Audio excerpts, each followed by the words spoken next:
السلام عليكم حبايبي، عاملين ايه؟ وحشتوني. تعالوا بقى النهارده نعمل حاجه جميله قوي. يعني فطار زي العسل كده. من الحاجات اللي يعني من الاكلات الخفيفه على قلبي بصراحه. هنا احنا هنعمل كشري. الكشري المصري. هنا جبت حله رفعتها على النار، حطيت فيها حبه زيت وبصلايه، واديت التشويحه للبصلايه، وبعدين رميت فيها معلقه توم وشوحتها كويس، وبعدين نزلت عليها بعدس اسود. هبتدي ان انا اشوح فيه. حطيت عليه حبة فلفل اسمر وهشوحه، وبعد ما هشوحه شوية مع البصل والثوم. هقوم نازلة عليه بالمية وهسيبه بقى ايه، يتسلق بقى ايه مع نفسه. تمام. هنا كان في حلة تانية على النار، حاطة فيها مية سبتها تغلي، وبعد ما غلت نزلت عليها بالمكرونة بتاعتي. دي مكرونة عقل صغيرة ومكرونة سباكيتي. بعد ما نزلت بالمكرونة بتاعتي هديها تقليبة كده وهسيبها ايه تتسلق مع نفسها. وده حمص كنت انا بسلقه. طبعا كنت نقعاه قبل ما اسلقه بساعة، وبعد كده شطفته شطفة وايه وسلقته. وهنا كانت المكرونة خلاص خلصت والحمص خلص. هنا جبت طاسة حلة، حطيت فيها معلقة توم كبيرة وشوحتها في معلقة سمنة وحبة زيت، وأول ما ادتني اللون الأصفر نزلت عليها بمعلقة خل، وبعدين نزلت عليها بالطماطم بتاعتي. الطماطم هتاخد غلوة، وبعدين انزل عليها بالبهارات بتاعتي. هنا كنت بحط معلقتين صلصة للطماطم. اول ما الطماطم غلت اهيت نزلت عليها بالملح بتاعي وفلفل وكمون وحبة شطة. دي البهارات اللي انا بحطها في الصلصة بتاعة الكشري. مش بحط حاجة اكتر من كده يعني. المهم هديها تقليبة، وبعدين هسيبها ايه مع نفسها بقى ايه تتسبك براحتها.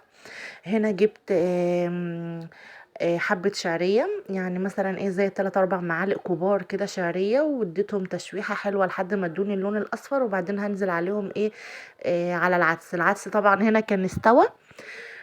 بعد ما استوى نزلت بالشعرية بتاعتي، وطبعا كنت غاسلة رز. كوبايتين رز نزلت بيهم برضو فوق الشعرية والعدس. وهحط له بقى اظبط له الميه بتاعته والملح بتاعه، وهسيبه بقى ايه يستوي مع نفسه خالص. طبعا زي طبيخ الرز العادي، اول ما يشرب ميته هحط له الشياطه وهوطي عليه وهسيبه بقى ايه مع نفسه. كده تمام. قولوا تمام. مفيش حاجه صعبه. المهم بقى لو وصلتوا لحد هنا ما تنسوش تعملوا لي لايك وكومنت واشتراك لقناتي مطبخ نولي عشان يوصل لكم كل جديد. هنا بقى المكرونه بعد ما استلقت وصفتها، حطيت عليها حبه زيت وحبه فلفل اسمر وهقلبها تقليبه. طبعا عشان ان بعمل كده عشان الزيت ما بيخليش المكرونه تعجن في بعضها وتبقى ماسكه، يعني كده يبقى المكرونه مفلفله يعني.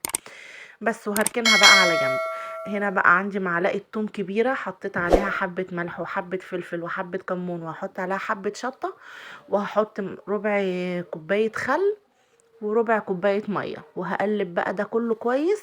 ودي الدقة ايه، دقة الخل والثوم اللي بتاكليها ايه في المطعم يعني. ما بتروحي تاكلي كشري مش بيجيب لك دقة شطة ودقة خل وثوم؟ دي الخل والثوم. كده انا عملتها، هركنها على جنب بقى. هنا عندي بصلتين كبار هجيبهم اقطعهم جوليان وكده. بس رفيع خالص بقى. زي ما انتوا شايفين كده هقطعهم. وبعد ما هقطعهم هحط عليهم معلقة دقيق ومعلقة ملح، وهقلبهم كويس وهركنهم على جنب. إيه، صلوا على النبي يا جماعة في الكومنتات، صلوا على النبي في الكومنتات كده واكتبوا لي تعليقات حلوة بقى هنا بقى كنت بحط الملح والدقيق وقلبته اهوت. بس كده تمام. هاجي بعد كده بقى ايه، هنعمل بقى الدقة الحراقة. هنا جبت معلقتين شطة كبار، وطبعا الطماطم كانت اتسبكت خلاص، خدت معلقة طماطم كبيرة، يعني معلقتين طماطم كبار، حطيتهم على الشطة، وهقلب الخلطة دي كويس قوي. ودي كده كانت الشطة ايه الحراقة. هنا بقى ايه جبت طاسة حاطة فيها زيت، ونزلت عليها بالبصل بتاعي اللي انا قطعته، هحمره لحد ما يدينه اللون الذهبي، وبعد كده هطلعه. هنا بقى كنت مقطعه عيش مربعات صغيرة يعني. المهم هنزل بالعيش بتاعي برضو في الزيت احمره، وبعد كده ايه اول ما يديني اللون الذهبي هطلعه على طول. العيش ما بياخدش وقت يعني، ما بيكملش ربع ساعة وبيطلع. اول ما طلع هحط عليه ملح وفلفل وكمون وهقلبه وخلاص كده.